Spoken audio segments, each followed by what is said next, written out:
explicação de voto, o vereador Juliano Valim.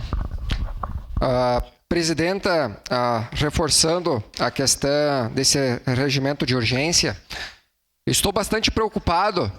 Estava conversando recentemente com meu colega vereador Wagner Petrini, do qual tenho grande respeito e sei da sua eficiência e muito competente na questão do trabalho executado junto à Secretaria da Habitação, porque inclusive nós aprovamos aqui na Câmara 7 milhões para que fosse executado todos os trabalhos lá junto à Vila Sá, por bairro Serrano.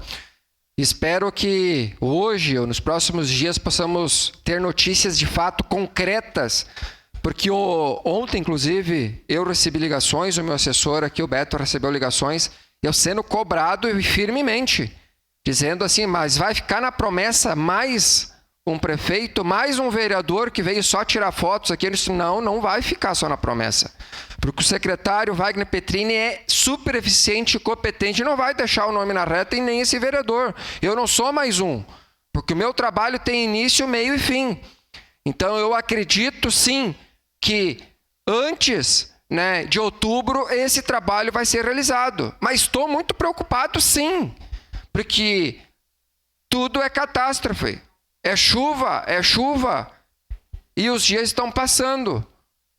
Julho está chegando, agosto está chegando, outubro está chegando, novembro está chegando e precisamos de resultado na prática real. E eu espero chegar aqui e dizer assim, parabéns, executivo, parabéns, prefeito Odiló, porque é mais uma obra há anos demanda que as pessoas, cada vez que chove, estão embaixo d'água, casas alagadas e saiu do papel. Quero ter o orgulho de chegar aqui e parabenizar, que saiu da prática e se tornou realidade.